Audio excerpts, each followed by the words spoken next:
Hello everyone. Welcome you to Kyra classes. Today we will start new chapter of class 12 biology, chapter 5, principles of inheritance and variation. In today's video, we will study Mendel's laws of inheritance. So video start करने से पहले अगर अभी तक आपने channel को subscribe नहीं किया है तो प्लीज सब्सक्राइब करें कायरा क्लासेस को, जिससे आप मेरी कोई भी वीडियो मिस ना कर पाए. Thank you.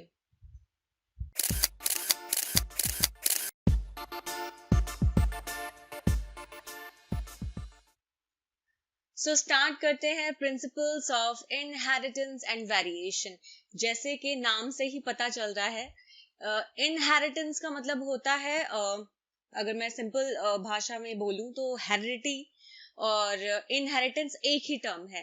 इसका मतलब होता है transfer of characters from parents to their offspring. किस तरह से कैरेक्टर्स, ट्रेट्स, फीचर्स ये सब ट्रांसफर होते हैं एक जनरेशन से दूसरे जनरेशन तक. मतलब पेरेंट्स से उनके बच्चों में किस तरह से कैरेक्टर्स ट्रांसफर होते हैं, यही होता है इनहेरिटेंस या हेरिडिटी. और वेरिएशन का मतलब होता है चेंजेस. हम अपने पेरेंट्स की आइडेंटिकल कॉपी नहीं होते हैं, वो वेरिएशंस होते हैं इसकी वजह से. तो स्टार्ट करते हैं first topic Mendel's laws of inheritance से. Mendel conducted such artificial pollination, cross-pollination experiments using several true breeding pea lines. तो अगर मैं बात करूं फादर ऑफ जेनेटिक्स की, तो फादर ऑफ जेनेटिक्स यहाँ पे मैंडल है. ग्रीगोर जॉन मैंडल इनका पूरा नाम है. ओके, तो फादर ऑफ जेनेटिक्स मैंडल कहलाते हैं. तो मैंडल ने क्या किया था, कुछ कंडक्ट किए थे एक्सपेरिमेंट्स. और ये जो एक्सपेरिमेंट्स थे ये किस तरह से किए थे, उन्होंने कुछ पी प्लांट्स लिए थे, उनका आर्टिफिशियल पॉलिनेशन कराया था या क्रॉस पॉलिनेशन कराया था. ठीक है, ट्रू ब्रीडिंग पी लाइन्स को यूज करके. ये जो ट्रू ब्रीडिंग पी लाइन होती है वो ये होती है कि ये सेल्फ पॉलिनेशन, कॉन्टिन्यूसली इनमें सेल्फ पॉलिनेशन चलता रहता है, जिससे एक स्टेबल कैरेक्टर या फीचर जो है वो इनहेरिट हो और एक्सप्रेस हो फॉर सेवरल जनरेशन. तो बहुत सारी जनरेशन तक वो एक कैरेक्टर जो है वो स्टेबल है, वो हर जनरेशन में देखने को मिल रहा है. तो उसे हम कहते हैं true breeding line. Mendel selected 14 true breeding pea plant varieties as pairs which were similar except for one character with contrasting traits. Mendel ने select किए थे 14 true breeding pea plant की varieties pairs के तौर पे, जो कि similar थे सिर्फ एक character को छोड़ के, जिसके साथ contrasting traits थे. contrasting मतलब different traits. कुछ contrasting traits जो उसने select किए थे वो थे smooth और wrinkled seeds. तो अगर मैं बात करूं शेप ऑफ द सीड की, तो शेप ऑफ द सीड में स्मूथ भी है सीड और रिंकल्ड भी है. कलर की बात करूं तो येलो और ग्रीन सीड्स, स्मूथ और इन्फ्लेटेड पॉड्स, ग्रीन और येलो पॉड्स, एंड टॉल और ड्वार्फ प्लांट्स. तो ये कुछ कैरेक्टर्स थे जिसपे उन्होंने स्टडी किया था कि ये थे contrasting characters. Now you can see this diagram of 7 pairs of contrasting traits in pea plants studied by Mendel. Mendel ने ये 7 pairs contrasting traits के study किए थे. तो यहाँ पे आप देख सकते हो कैरेक्टर. फर्स्ट था सीड शेप. सीड राउंड है या रिंकल्ड है, राउंड है, स्मूथ है या फिर रिंकल्ड है. सीड कलर, कलर क्या है सीड का, येलो है या फिर ग्रीन है. फ्लावर कलर वायलेट है या फिर व्हाइट है. पॉड का शेप फुल है या कॉन्स्ट्रक्टेड है. पॉड का कलर ग्रीन है या फिर येलो है. फ्लावर पोजीशन देखी गई, एक्सियल है या टर्मिनल है. और स्टेम हाइट देखी गई, टॉल है प्लांट या ड्वार्फ है. तो ये 7 कैरेक्टर्स थे, जैसे आप देख सकते हो. Seed shape, seed colour, flower colour, pod shape, pod colour, flower position, stem height. तो ये 7 कैरेक्टर्स थे. और ये 7 कैरेक्टर्स आप देख सकते हो, तो इनके ये पेयर्स है. तो ये टोटल 14 कैरेक्टर्स हो गए हैं. तो ये जो 7 पेयर्स थे कंट्रास्टिंग ट्रेट्स के, इन्हीं को स्टडी किया था मेंडल ने एक्सपेरिमेंट करने के, मतलब एक्सपेरिमेंट के लिए. Now you can see stem height, contrasting traits, इसमें जो डिफरेंट ट्रेट्स मिल रहे थे, तो स्टेम टॉल भी थी, ड्वार्फ भी थी। तो स्टेम की हाइट पहला कैरेक्टर था, जिसमें कुछ प्लांट्स टॉल थे और कुछ प्लांट्स शॉर्ट थे, ड्वार्फ थे। फिर फ्लावर कलर देखा, एक और कैरेक्टर जो लिया गया था वो फ्लावर कलर था। तो फ्लावर कलर देखा गया, उसमें कंट्रास्टिंग ट्रेट्स थे, कुछ फ्लावर्स वायलेट कलर के थे, कुछ व्हाइट कलर के थे। फ्लावर पोजीशन, कुछ फ्लावर की पोजीशन एक्सियल थी, कुछ की टर्मिनल थी। पॉट शेप जो था पी प्लांट का, कुछ में इन्फ्लेटेड था, कुछ में कॉन्स्ट्रक्टेड था। पॉट कलर कुछ में ग्रीन कलर पाया गया, किसी में येलो कलर पाया गया। ऐसे ही सीड की शेप देखी गई, राउंड थी किसी में और किसी में रिंकल थी। किसी में सीड कलर देखा गया था, तो उसमें सीड कलर कभी येलो मिल रहा था और कभी ग्रीन मिल रहा था। नाउ नेक्स्ट है हमारा inheritance of one gene.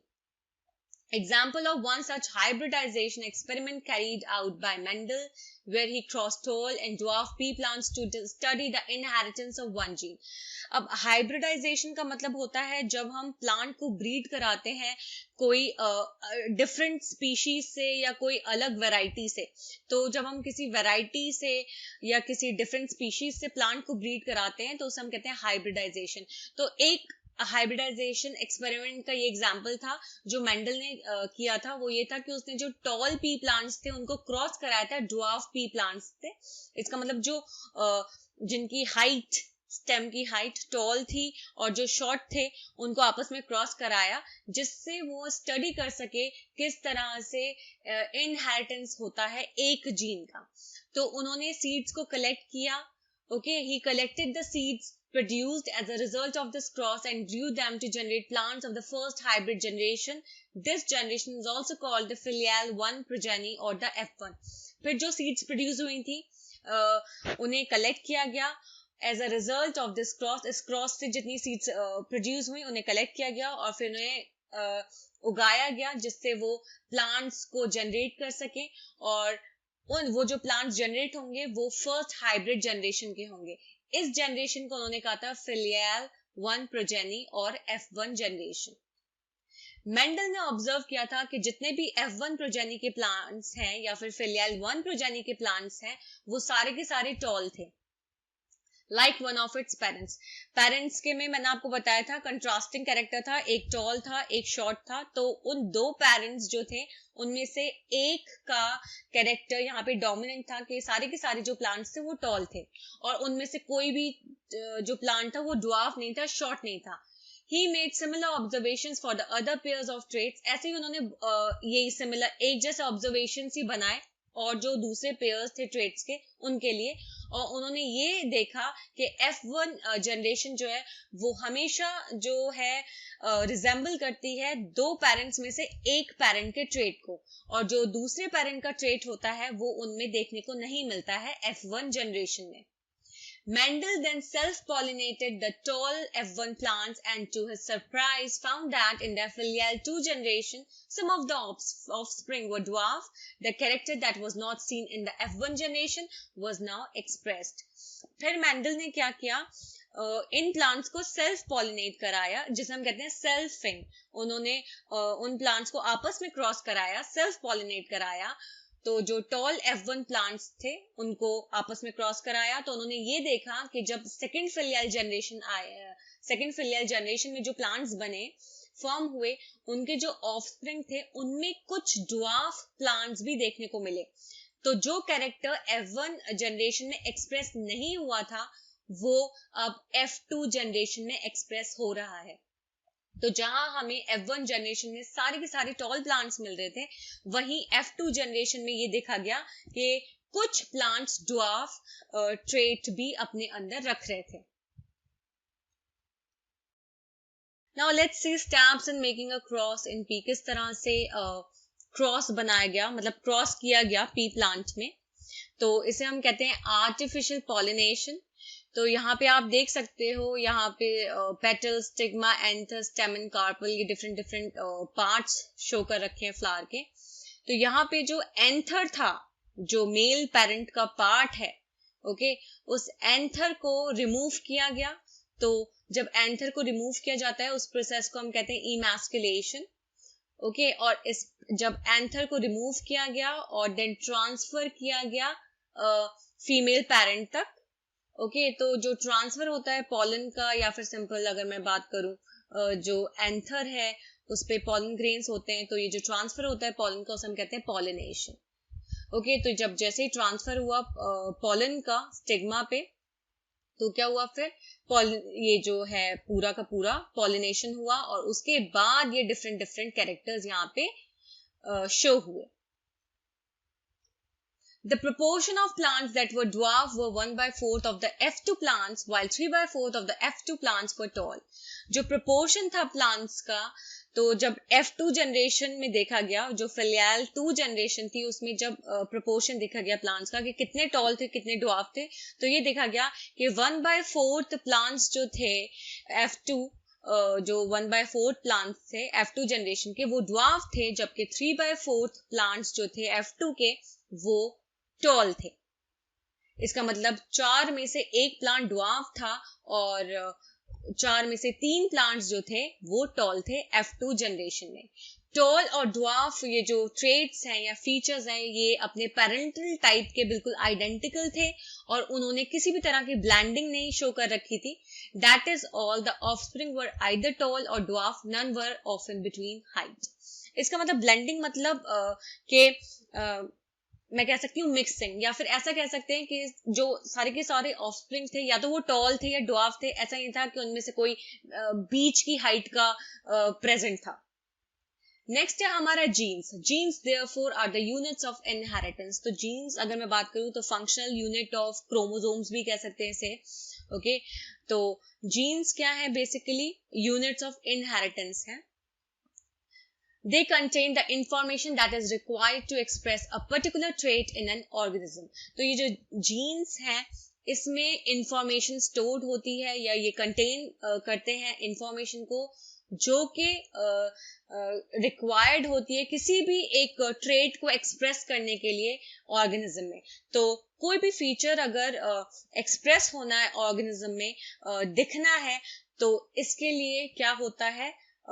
Information होती है, और ये जो इंफॉर्मेशन होती है ये कहाँ स्टोर्ड या कहाँ कंटेन होती है? ये जीन्स में होती है। Genes which code for a pair of contrasting traits are known as alleles, that is they were are slightly different forms of the same gene. तो जीन्स जो के कंट्रास्टिंग ये जो पेयर हैं कंट्रास्टिंग ट्रेट्स के उनको कोड करती हैं, उन्हें हम कहते हैं alleles.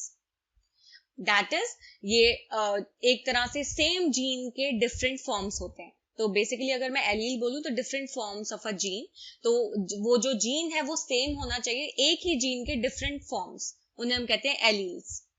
If we use alphabetical symbols for each gene, then the capital letter is used for the trait expressed at the F1 stage and the small alphabet for the other trait. अगर alphabetical symbols use करें हर gene के लिए, तो जो capital letter है वो use होता है उस ट्रेट के लिए जो कि F1 स्टेज पे एक्सप्रेस होता है, और जो स्मॉल अल्फाबेट होता है वो दूसरे ट्रेट के लिए यूज किया जाता है। एग्जाम्पल के तौर पे देखा जाए, अगर मैं कैरेक्टर ऑफ हाइट की बात करूं तो कैपिटल T जो है वो टॉल ट्रेट के लिए यूज किया जाएगा, और जो स्मॉल t है वो शॉर्ट या ड्वार्फ के लिए यूज किया जाएगा। और कैपिटल T और स्मॉल t ये क्या है? एक दूसरे के एलील्स हैं। Now diagrammatic representation of monohybrid cross. Monohybrid cross का मतलब जब एक कैरेक्टर की स्टडी की गई, ओके, और वो एक कैरेक्टर था हाइट ऑफ द प्लांट। तो यहाँ पे आप देख सकते हो टॉल प्लांट लिया गया और एक ड्वार्फ प्लांट लिया गया। तो मोनोहाइब्रिड क्रॉस का मतलब होता है कि जब हम एक कैरेक्टर की स्टडी करते हैं या हम एक कैरेक्टर को क्रॉस करा रहे हैं, ओके, उसके कंट्रास्टिंग, एक कैरेक्टर स्टेम की हाइट की अगर मैं बात करूं या प्लांट की हाइट की बात करूं, तो यहाँ पे दो कंट्रास्टिंग इसके कैरेक्टर्स थे। तो स्टेम की हाइट टॉल हो सकती है, स्टेम की हाइट ड्वार्फ हो सकती है। तो यहीं पे इन्होंने दिखा रखा है कि टॉल प्लांट और ड्वार्फ प्लांट की क्रॉसिंग हुई, ओके। फिर क्या हुआ? F1 जनरेशन फिलियल जनरेशन आई, इसमें क्या हुआ? सारे के सारे मैंने आपको बताया था टॉल प्लांट्स देखने को मिले यहाँ पे टॉल टॉल इन्होंने दिखा रखा है, सारे के सारे प्लांट्स टॉल हुए F1 जनरेशन में। फिर उन्होंने कराई सेल्फिंग, आपस में क्रॉस कराया ने, सेल्फ पॉलिनेट कराया। फिर सेल्फिंग के दौरान जब F2 जनरेशन आई, तब यहाँ पे पता चला कि कुछ प्लांट्स टॉल हैं और कुछ प्लांट ड्वार्फ है। तो यही प्रपोर्शन बताया गया था कि 3/4, मतलब 1 2 3 4, टोटल 4 प्लांट्स हैं, जिनमें से 3 जो है वो टॉल है, ओके, और 1 जो है वो ड्वार्फ है। तो 4 में से 1 ड्वार्फ है और 3 टॉल है। ये था monohybrid cross. In plants, the pair of alleles for height would be capital T, capital T, capital T, small t और small t, small t.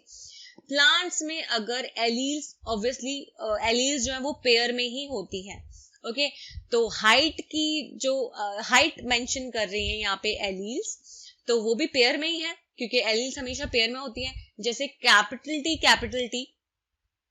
Capital T small T और स्मॉल टी, तो ये alleles के pair हैं जो कि height को mention कर रहे हैं। Mendel also propose that in a true breeding tall or dwarf pea variety, the allelic pair of genes for height are identical or homozygous. Capital T and small T respectively.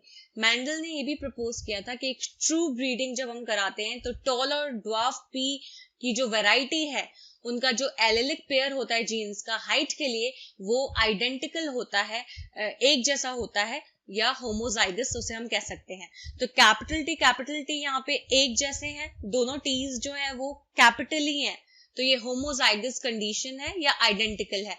तो यहाँ पे दूसरा इन्होंने दिखा रखा है स्मॉल टी, तो ये भी क्या है, होमोजाइगस कंडीशन, जब दोनों टीज क्या है यहाँ पे स्मॉल है, और आप यहाँ पे देख सकते हो, यहाँ पे दोनों टीज कैपिटल है, ये भी होमोजाइगस कंडीशन है, और यहाँ पे 2 टीज स्मॉल है, ये भी होमोजाइगस कंडीशन है। Capital T and small t are called the genotype of the plant, while the descriptive terms tall and dwarf are the phenotype.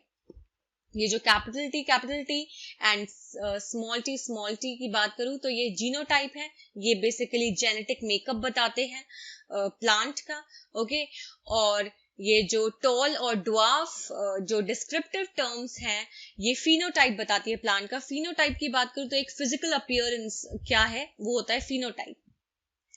तो यहाँ पे एक और चीज मैं मेंशन कर देती हूँ, जैसे कि मैंने आपको बताया था कैपिटल टी जो बिल्कुल एक आइडेंटिकल है एक दूसरे के, वो होमोजाइगस कंडीशन शो करते हैं। यहाँ पे आप देख सकते हो एक कैपिटल है और एक स्मॉल है, मतलब डिफरेंट है, ओके, तो ये कंडीशन कहलाई जाती है हेट्रोजाइगस। तो इस कंडीशन को, जिसमें जो पेयर ऑफ एलील्स हैं वो डिफरेंट है, वो कंडीशन कहलाई जाती है heterozygous. So this is all for today's video. I hope आपको वीडियो पसंद आई हो. Thank you for watching and please subscribe my channel for more videos. Thank you.